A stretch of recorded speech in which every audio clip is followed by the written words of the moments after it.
When Thomas and Rose Mercer died only 4 months apart, their 3 children gathered in a lawyer's office to hear the will. Nathan inherited the family house. Victoria received the savings account and the car. Abigail Mercer, the daughter who had given up her career, her relationship, and 5 years of her life to care for both parents, received a single detached garage on Redwood Lane, appraised at only $10. Her brother called it fair. Her sister said nothing. Humiliated and heartbroken, Abigail drove to the garage expecting dust, rust, and forgotten tools. Instead, behind a hidden wall, she would discover a secret her father had spent 40 years building just for her. The office of Samuel Prescott sat above a pharmacy on Main Street.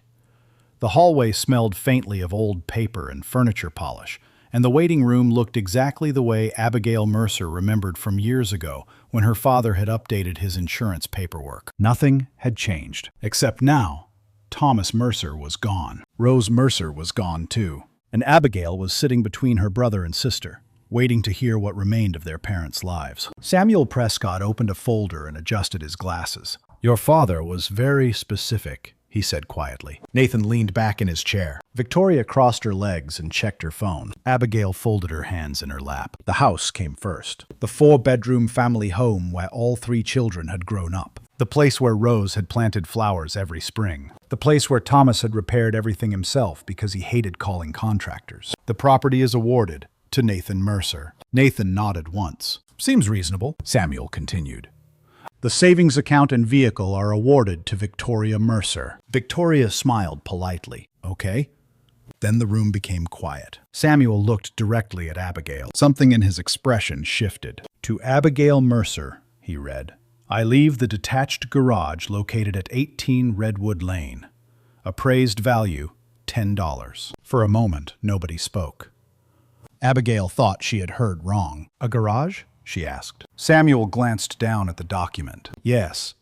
Nathan released a short breath. "Well, Dad had his reasons." Victoria avoided Abigail's eyes. The meeting ended less than 5 minutes later. Nathan stood first. "I have a flight this afternoon." Victoria gathered her purse. "We should all stay in touch." Neither of them mentioned the 5 years Abigail had spent caring for their parents. Neither mentioned the nights she slept beside her mother's bed, when Alzheimer's stole another piece of Rose's memory. Neither mentioned the mornings she helped Thomas button his shirt after his arthritis became too painful. Outside, Nathan and Victoria walked toward their cars together. Abigail remained on the sidewalk. The autumn wind moved through the trees. Samuel stepped outside behind her. "Abigail." She turned. "Your father spent nearly 2 hours discussing this will. What does that mean?" Samuel hesitated. "It means Thomas Mercer rarely did anything without a reason." Abigail looked away. Right now, that answer felt meaningless. A garage was a garage. $10 was $10. No hidden explanation could change that. For 3 weeks, she avoided Redwood Lane completely. She stayed in the family house, sorting through old photographs and medical paperwork. Every room reminded her of sacrifice. 5 years earlier, she had been living in Burlington. She worked night shifts as an ER nurse. She had an apartment she loved. A man named Ethan Calloway, who planned a future with her. Then Rose received her diagnosis. Everything changed. Abigail packed her life into boxes and came home. She never left again. One cold Thursday morning, unable to bear another day surrounded by memories, she finally drove toward Redwood Lane. The garage stood at the end of a quiet street behind rusted fencing, gray walls, a faded metal door. Nothing special, nothing valuable, just a forgotten building left to the daughter nobody seemed to notice. Abigail unlocked the padlock. The hinges groaned as the door rolled upward. Dust floated through the sunlight. A workbench stretched across one wall. Tools hung neatly from a pegboard. Stacks of lumber filled the back corner. She stepped inside. Slowly. The familiar scent of sawdust filled the air, her father's scent. For the first time since his funeral, Abigail felt tears gathering in her eyes. Then she noticed something strange. Behind the lumber stack, where a solid wall should have been, a narrow, vertical seam ran from floor to ceiling, almost invisible, almost hidden. Like a door someone had spent years making sure nobody would ever find. Abigail stood motionless in the garage. The narrow seam behind the lumber should not have existed. She walked closer, moving several boards aside one at a time. Dust drifted through the sunlight as she cleared the space. The line became more visible. It wasn't a crack. It wasn't damage. It was a door. A perfectly concealed door. Her pulse quickened. Thomas Mercer had never mentioned anything about a hidden room. Not once. Abigail ran her fingers along the painted surface. The workmanship was precise. Whoever had built it knew exactly what they were doing, which meant her father had known exactly what he was doing. She searched for a handle. There wasn't one. Only a small brass keyhole, nearly flush with the wall. For several seconds, she simply stared at it. Then she turned toward the workbench. Every tool hung neatly inside black marker outlines. Every drawer appeared organized with the same careful precision her father had applied to everything in life. Abigail began opening drawers. Nails. Sandpaper.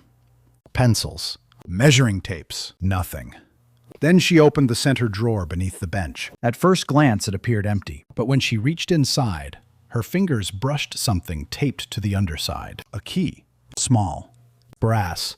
Worn smooth with age. Her heart pounded. She walked back to the hidden door. The key slid into the lock perfectly. For a moment, she hesitated. Whatever waited behind this door had been hidden for decades. Once she opened it, there would be no going back. Taking a breath, Abigail turned the key. A soft click echoed through the garage. The door swung inward. Cool air drifted out, along with the unmistakable scent of wood, not fresh-cut lumber. Finished wood, a richer smell. Older, layered, the smell of years. Abigail stepped through the doorway. Then she stopped.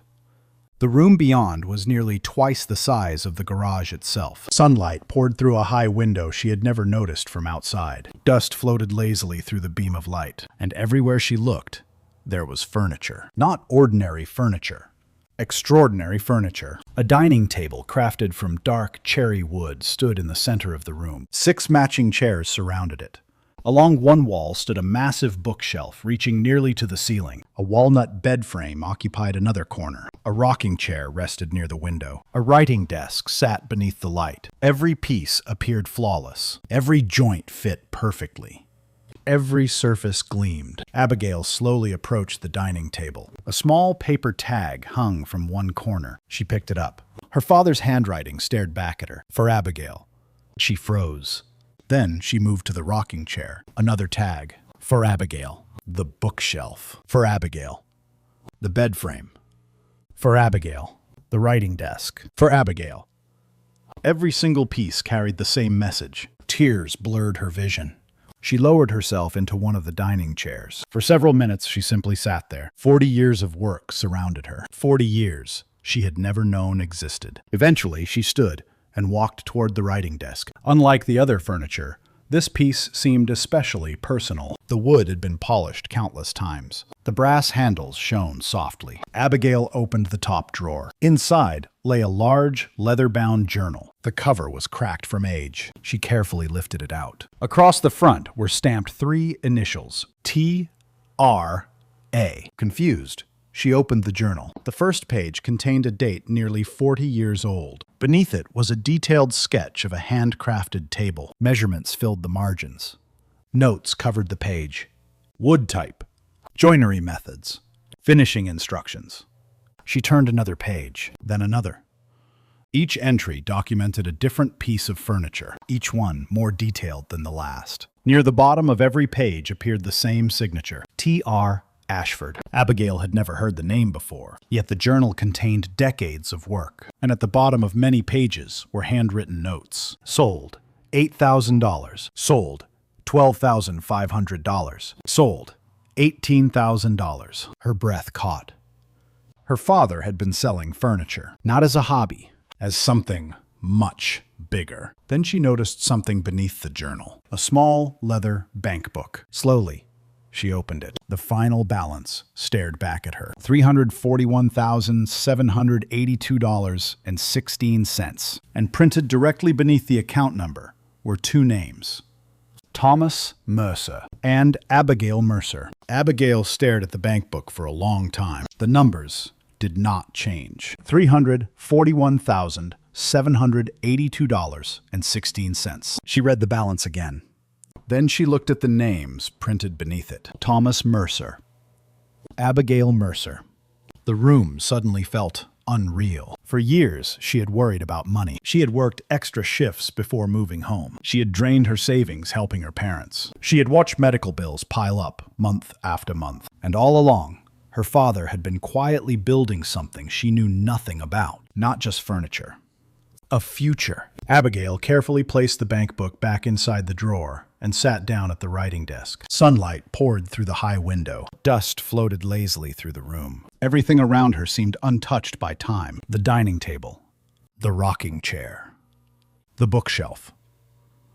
Every piece carried part of her father's life, and every piece had been made for her. Eventually, she reached for her phone. There was only one person she could think of: George Holloway, the owner of Holloway Hardware and Supply, her father's closest friend, the man who had worked beside Thomas for more than 30 years. George answered on the second ring. Abigail. His voice sounded calm, almost as if he had expected her call. You knew, didn't you? She asked. Silence filled the line. Then George sighed. You found the room. It wasn't a question. Yes. Another pause. I'll be there in 10 minutes. He arrived in 8. Abigail watched his pickup truck pull into the lot outside the garage. The moment George stepped through the doorway, he looked toward the hidden room. His expression softened. So, he said quietly, Thomas finally showed you. Abigail led him inside. George stopped beside the dining table. For a few moments, he simply looked around. His eyes lingered on the furniture, on the desk, on the rocking chair, on 40 years of memories. I haven't been in here since your father died, he said softly. You knew about all this? George nodded. For a long time. How long? Almost 30 years. Abigail sat down. George remained standing. He built his first table when he was 23, George said. It wasn't very good. A small smile appeared on his face. The legs wobbled. Abigail almost laughed. That sounded exactly like her father. But he kept building. George ran his hand across the dining table. Most people quit when they're not naturally talented. Thomas wasn't one of those people. If something didn't work, he'd make another, then another, then another. He never told us. He didn't want to. George moved toward the bookshelf. Eventually, he became better than anyone around here. Then better than people outside this town. Abigail picked up the journal. T.R. Ashford. George nodded. Your father's professional name. Why that name? The T and R came from Thomas and Rose. Abigail smiled faintly. Of course they did. And Ashford? George shrugged. Your father liked the sound of it. He reached into a canvas bag he had carried into the garage. Then he pulled out a thick catalog. Glossy cover. Professional printing. The title stretched across the front. T.R. Ashford. 40 years of American woodcraft. Abigail froze. Slowly she opened it. Page after page displayed furniture she recognized. The dining table. The rocking chair. The desk. Beautiful photographs. Gallery lighting. Collector descriptions. Estimated values. $18,000. $24,000. $37,000. Her father's work. Her father. A man everyone believed spent his life stocking shelves in a hardware store. He was famous, Abigail whispered. In certain circles. George nodded. Collectors, museums, designers. People spent years trying to figure out who T.R. Ashford really was. And nobody knew? Almost nobody. George looked around the room. That was exactly how Thomas wanted it. Abigail closed the catalog. Why hide everything? George's expression grew serious. For a moment, he seemed to be debating whether to answer. Then he reached into his coat pocket. There is something else. He pulled out a sealed envelope. Thomas Mercer's handwriting covered the front. George held it tightly. Your father gave me this 2 years before he died. Abigail stared at it. What is it? George's eyes met hers. He told me I could only give it to you after you found the room. Abigail stared at the envelope in George Holloway's hand. The handwriting was unmistakable. Thomas Mercer. Her father's neat, careful script stretched across the front. For Abigail. George held it for a moment longer before placing it gently on the writing desk. I promised him I wouldn't open it, George said, and I never did. Abigail reached toward the envelope but stopped. For some reason, opening it felt bigger than discovering the room. The furniture had surprised her. The bank account had shocked her. But this was different. This was her father's voice, waiting for her after death. George seemed to understand. "You don't have to read it now." Abigail nodded. "I think I need a minute." George smiled softly. "Take all the time you need." He quietly left the room, pulling the hidden door closed behind him. The workshop fell silent. Only the faint ticking of an old wall clock remained. Abigail sat alone at the writing desk. Sunlight stretched across the polished wood. After several minutes, she carefully opened the envelope. Inside was a single sheet, not a letter. A note. "Abigail, if you found this room, then you've already discovered more than I ever expected most people would. There's something else. Look deeper. Love, Dad." Abigail frowned. "Look deeper?" She turned the note over. Nothing. No explanation. No instructions. Just 4 words. Look deeper. For nearly an hour, she searched the room. She examined shelves, opened cabinets, checked beneath furniture. Nothing. Frustration slowly replaced curiosity. Finally, she returned to the writing desk. The same desk where she had found the journal. The same desk her father had clearly used for decades. She sat down and rested her hands on the armrests. Something felt strange. One side seemed slightly thicker. Abigail leaned forward. Carefully, she ran her fingers beneath the top drawer. There. A narrow groove, almost invisible. Her heart immediately quickened. She pressed against it. Nothing happened. Then she pulled. A thin wooden panel slid free. A hidden compartment. Her breath caught. Inside were 5 envelopes, neatly arranged, each labeled in her father's handwriting. Abigail at 10. Abigail at 20. Abigail at 30. Abigail at 40. And a 5th envelope, simply marked for Abigail. Her hands trembled. Slowly, she picked up the first one. Abigail at 10. Inside was a single folded page. She opened it carefully. "Happy birthday, Bug. Yesterday, I watched you share your lunch with a little boy at school. You thought nobody saw. I did. You gave him the larger half of your sandwich. Not because anyone told you to. Not because you wanted praise. You did it because he was hungry. I hope you never lose that part of yourself. Love, Dad." Tears formed instantly. She remembered the boy. She remembered the sandwich. She never knew her father had seen it. Abigail opened the second envelope. Abigail, at 20. The letter described the day she announced she wanted to become a nurse. Thomas wrote about how proud he had been, how he knew she would spend her life helping people, how kindness mattered more than success. The third letter waited beside it. Abigail, at 30. This one hurt, because it mentioned Ethan Calloway. Her chest tightened immediately. Thomas described the Christmas when he noticed a ring box in Ethan's coat pocket. The proposal that never happened. The future Abigail quietly abandoned after Rose became ill. You chose family when nobody would have blamed you for choosing yourself. I noticed. Love, Dad. Abigail wiped her eyes. Then she opened the 4th envelope. Abigail at 40. The longest letter, the hardest. Thomas wrote about Rose's illness, the sleepless nights, the medications, the doctor's appointments, the moments when Rose no longer recognized her own daughter. You stayed. Every day you stayed. You gave more than anyone will ever understand. But I understand. I always will. Love, Dad. Abigail lowered the letter slowly. Tears streamed freely now. For years, she had believed her sacrifices disappeared unnoticed. For years, she had assumed nobody truly understood. She had been wrong. Her father had seen everything. Every sacrifice. Every disappointment. Every quiet act of love. At last, she reached for the 5th envelope, the smallest one. For Abigail. Inside was a single note. When you finish reading these, go see George. He has what you need next. Trust him. Trust yourself. I love you, Dad. Abigail pressed the note against her chest. The room felt different now, warmer somehow.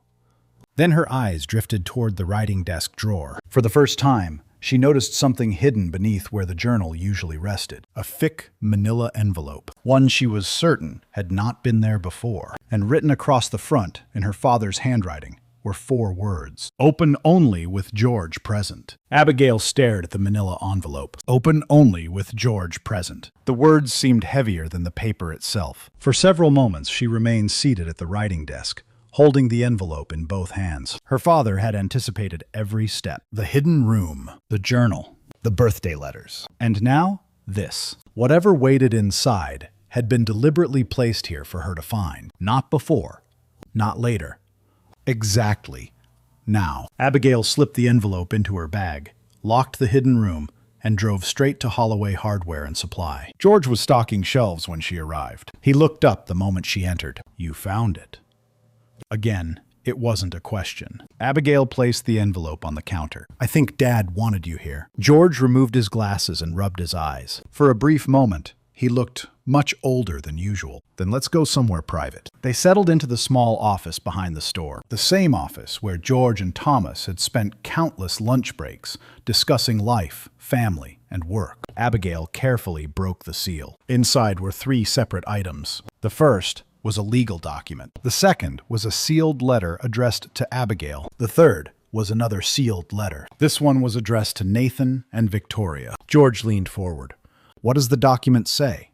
Abigail unfolded the papers. The first page carried official seals and signatures. She immediately recognized legal language. Halfway down the page, a title appeared. "Codicil to the Last Will and Testament of Thomas Mercer." Abigail's heartbeat quickened. She continued reading. The codicil clearly stated that all contents located within the detached garage at 18 Redwood Lane, including furniture, journals, woodworking tools, financial accounts, designs, copyrights, intellectual property, and all assets connected to the name T.R. Ashford, belonged solely to Abigail Mercer. No division, no shared ownership, no ambiguity. Everything. George let out a low whistle. Thomas wasn't taking chances. Abigail continued reading. The document had been executed 2 years before Thomas died. It had been notarized, witnessed, legally recorded. Every possible detail appeared covered. When she reached the final page, she stared at her father's signature. Strong, steady, deliberate. "He planned all of this," she whispered. George nodded. "For years." Abigail opened the second letter, the one addressed to her. The handwriting immediately felt familiar, like hearing her father's voice. "Abigail, if you're reading this, then you've found the room. You've found the letters." And George kept his promise. "I knew he would. There were many nights I wanted to tell you everything, but I couldn't risk it. Not until I knew it was protected. Nathan understands contracts. Victoria understands money. Neither of them are bad people.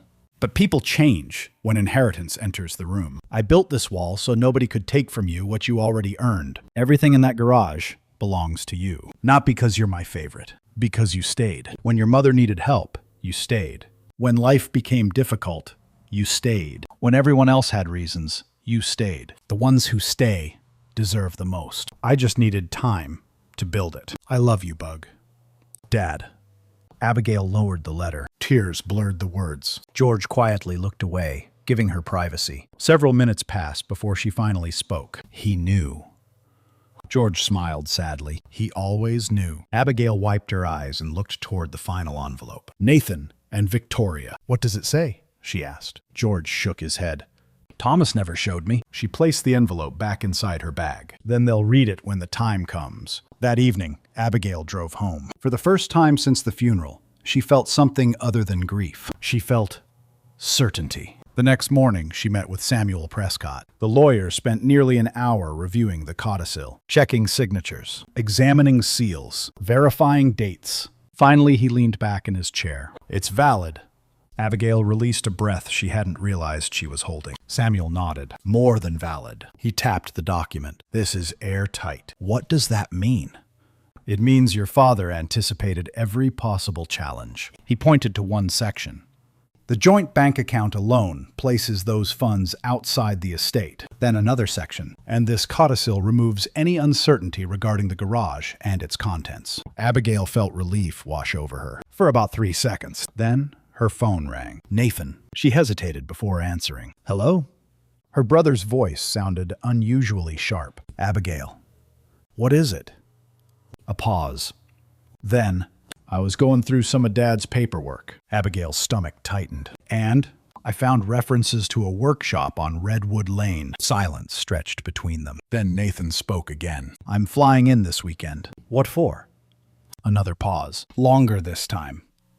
I think it's time you showed me what's inside that garage. Saturday arrived gray and cold. Abigail reached the garage on Redwood Lane 30 minutes early. She unlocked the front door and stood inside the workshop, staring at the hidden wall. Part of her wished Nathan had never found those papers. Part of her wished she could keep the room exactly as it was. Quiet. Untouched. Safe. But she knew her brother. Nathan Mercer had spent 25 years as a corporate attorney. When he became curious about something, he didn't stop until he found the answer. At exactly 10 o'clock, a black rental SUV pulled into the lot. Nathan stepped out first. Victoria climbed out from the passenger side. Neither smiled. Neither looked particularly happy to be there. Abigail met them at the door. Morning. Nathan nodded. Victoria offered a small smile. Can we see it? Nathan asked. Straight to business, just as expected. Without answering, Abigail led them inside. The workshop smelled of sawdust and machine oil. Nathan's eyes swept across the room. The workbench, the pegboard, the stacked lumber, every detail. He looked like a man inspecting evidence. Victoria moved more slowly. She paused beside one of Thomas's old hand planes and gently touched the worn wooden handle. Dad spent a lot of time here, more than we realized, Abigail said. Then she walked toward the hidden wall. Neither sibling spoke.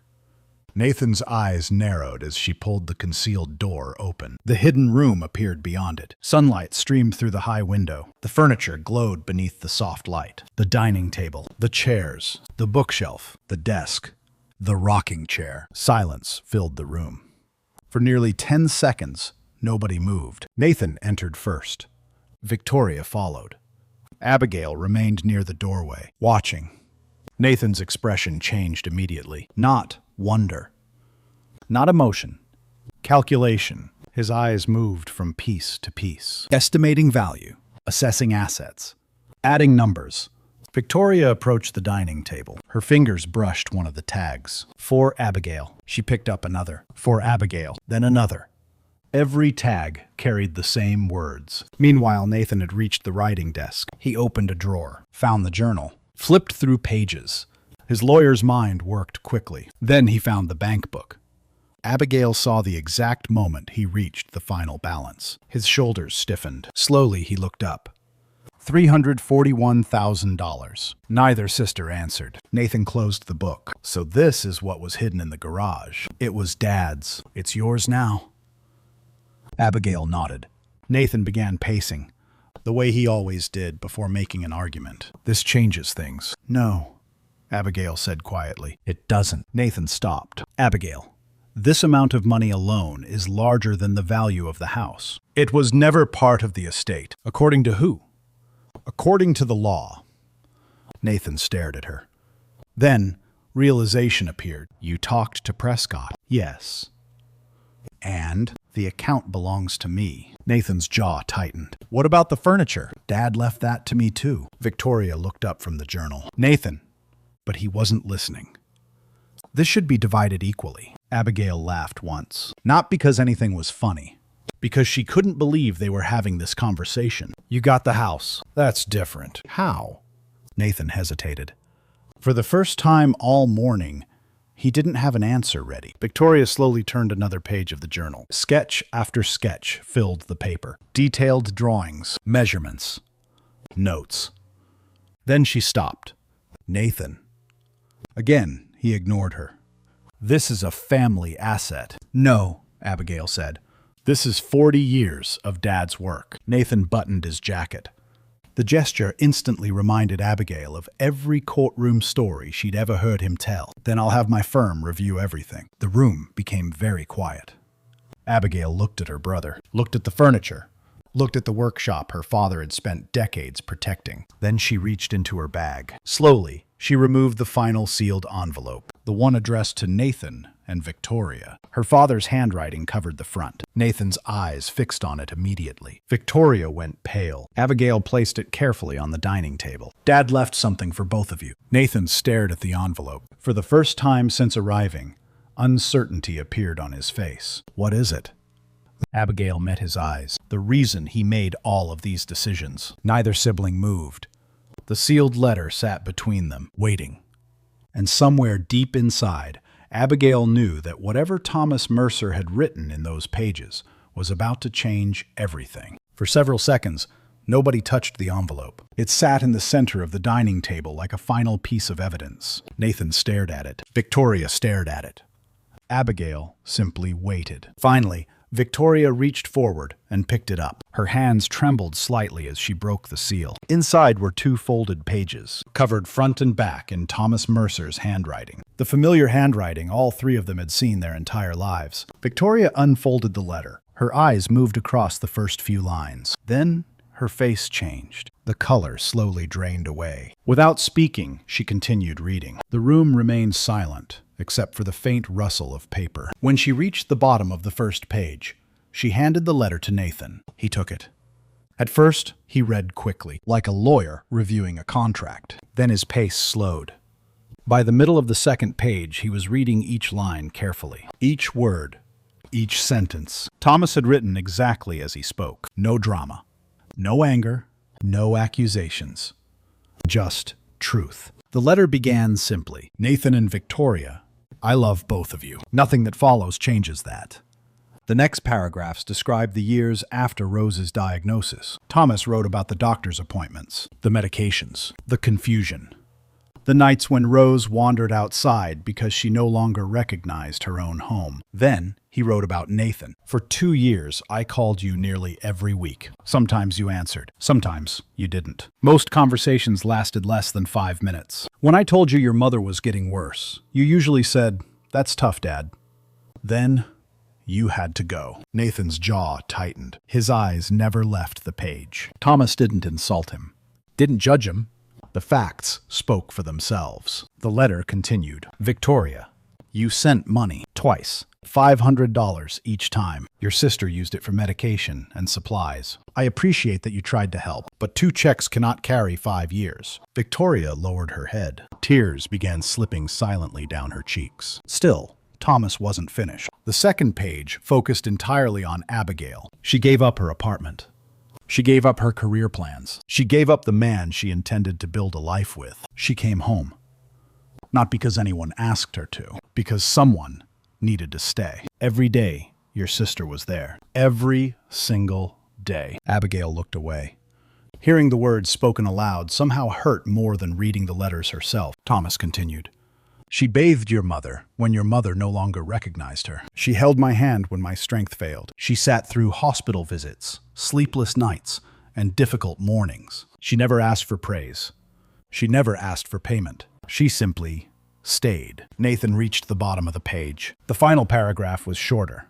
Only a few lines. I love you both. But love does not make me blind. The house goes to Nathan because he wants a house. The money goes to Victoria because she wants money. The garage goes to Abigail because she is the only one who would walk inside and look. If you don't understand today, read this letter again in 5 years. Love, Dad.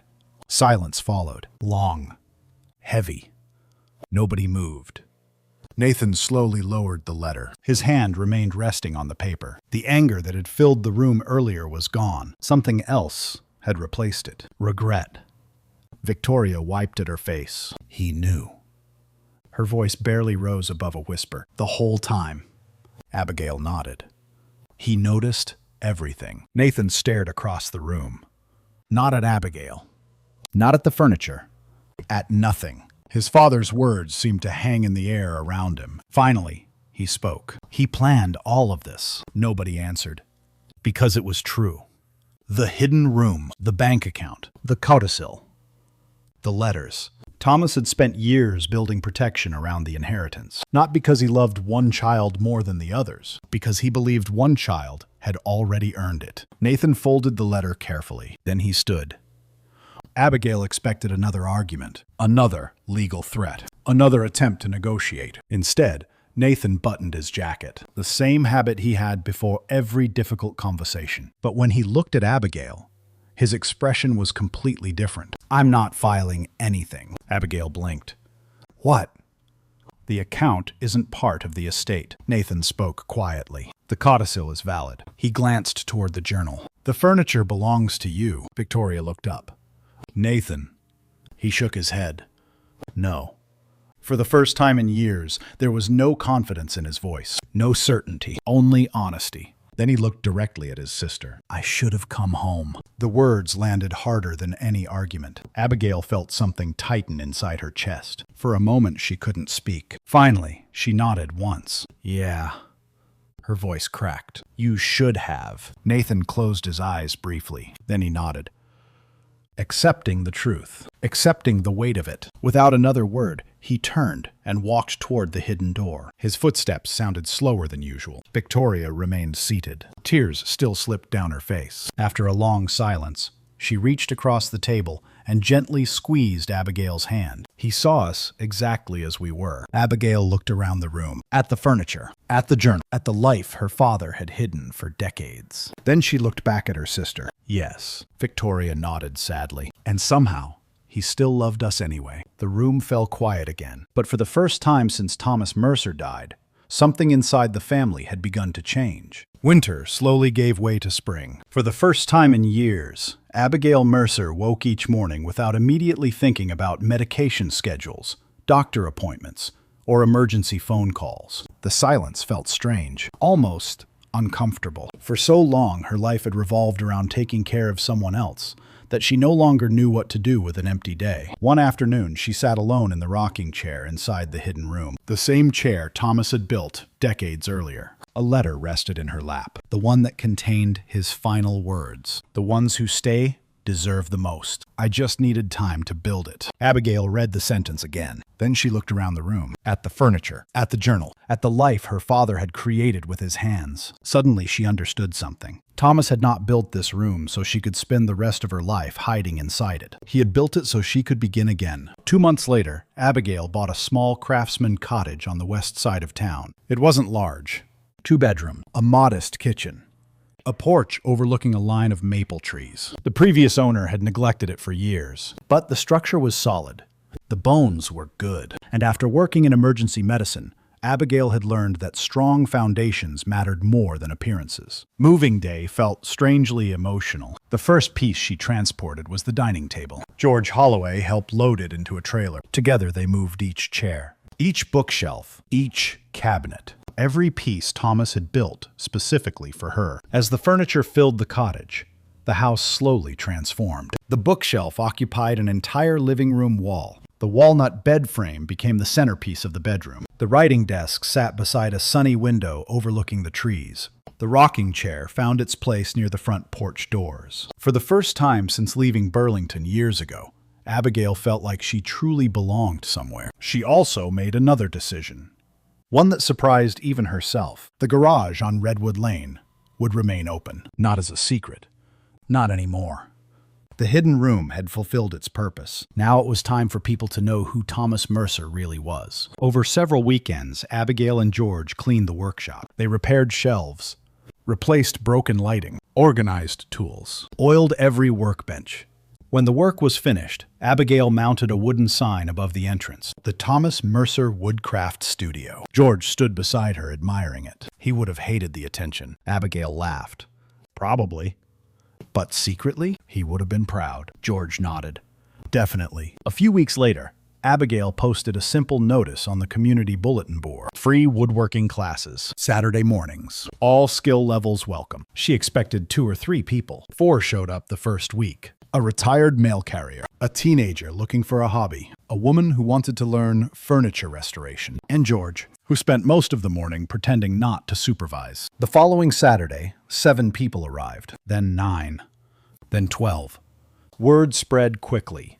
People didn't come only to build things. They came because the workshop felt different, warm, welcoming, safe, the way Thomas had always felt. One evening after class, Abigail stood alone in the workshop. Sunlight filtered through the windows. The smell of fresh-cut wood filled the air. For the first time in years, she felt something she thought she had lost forever. Purpose. Not the exhausting responsibility of caregiving. Something new. something hopeful. Just as she was locking the door, she noticed someone standing outside. A young woman, maybe 30 years old, wearing faded jeans and an oversized sweatshirt. Her hair was tied back loosely. She looked nervous, almost frightened. Abigail opened the door. "Can I help you?" The woman glanced past her into the workshop. At the tools, the workbenches, the unfinished projects. Then she looked back at Abigail. "I saw the sign." Abigail smiled. "Interested in woodworking?" The woman hesitated, then quietly said, "I don't know anything about woodworking." A long pause followed. Finally, she took a breath. "I just left my husband." The words hung in the evening air.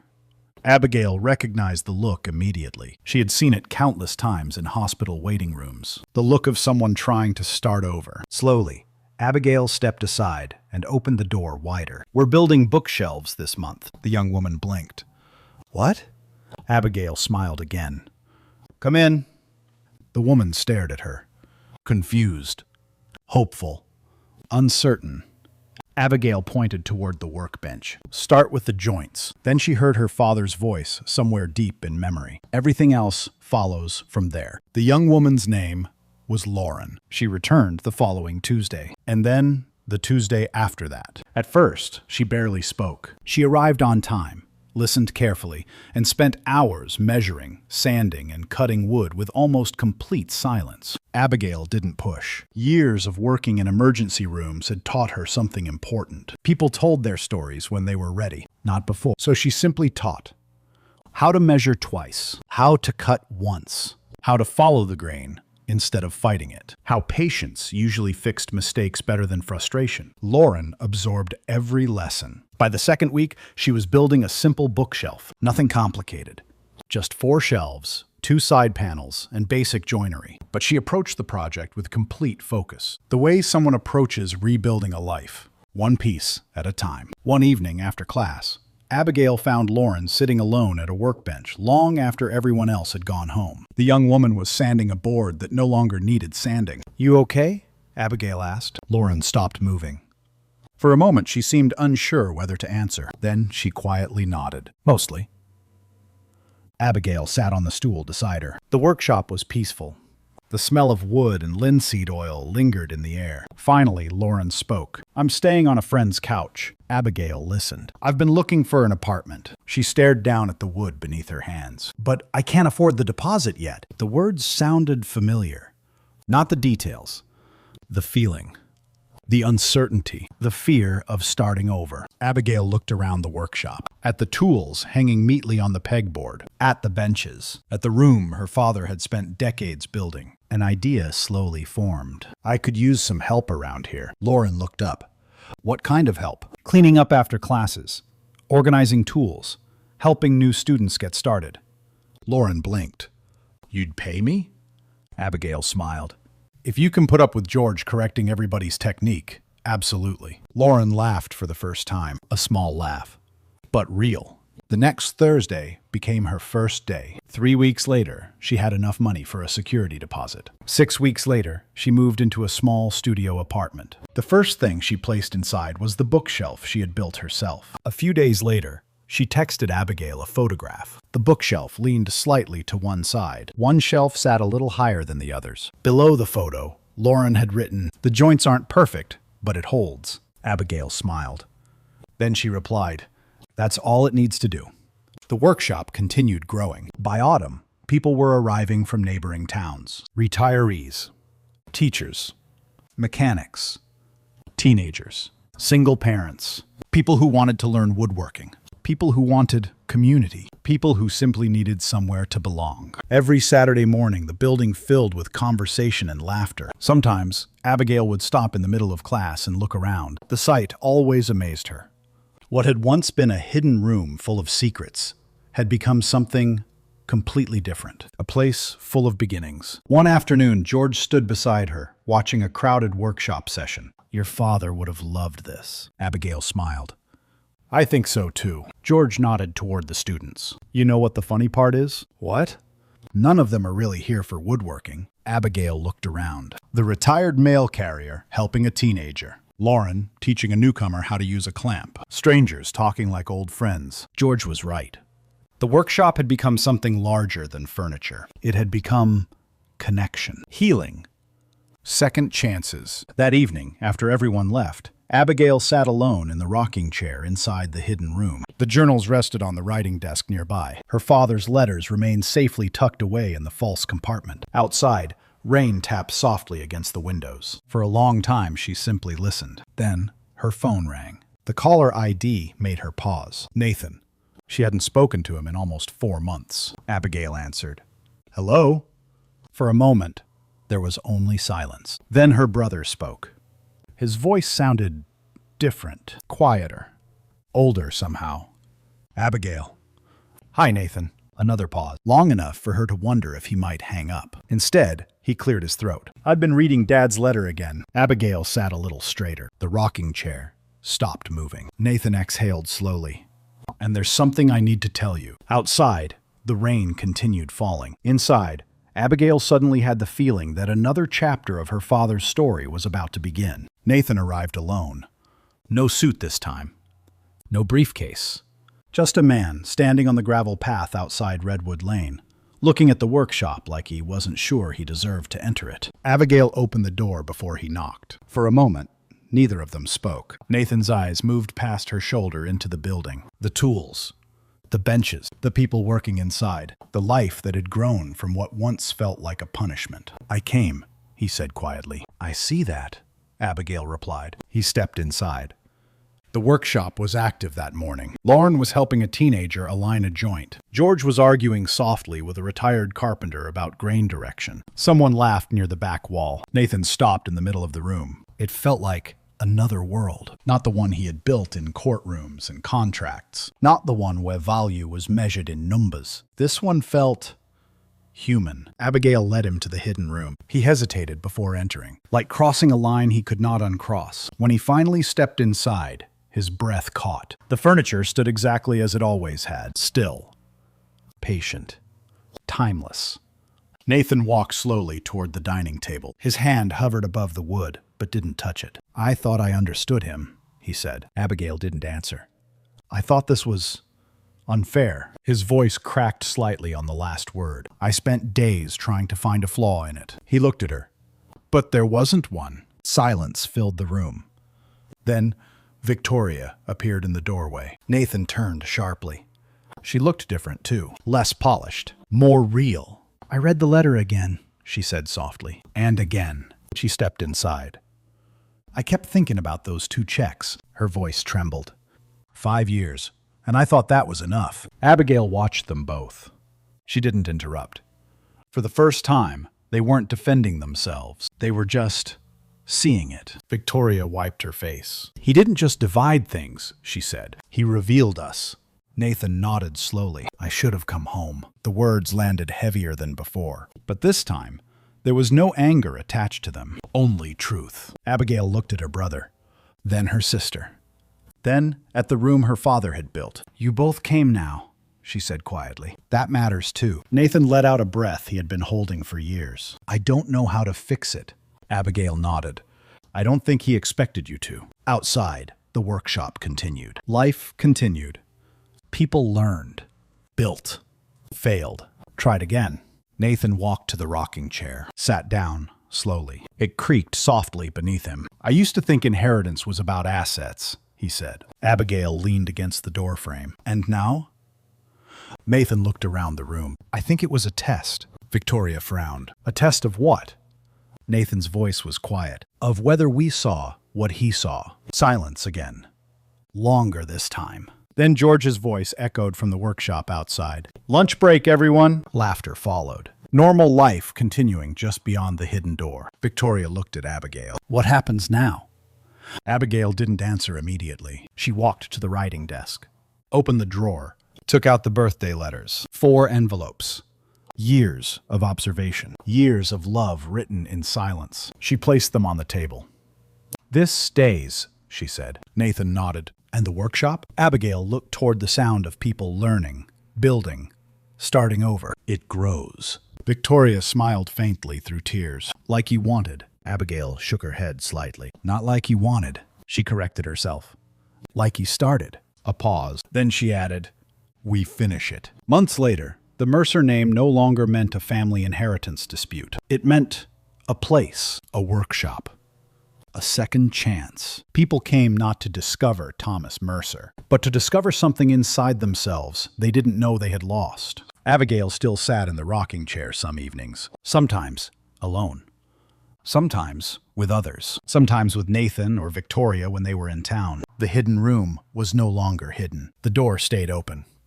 Because secrets, she realized, were never the point. Connection was. And one evening, as sunlight fell across the wooden floor and the smell of fresh sawdust filled the air, Abigail finally understood what her father had truly built. Not furniture, not money, not even legacy. He had built a way back to each other. And this time, they didn't walk away.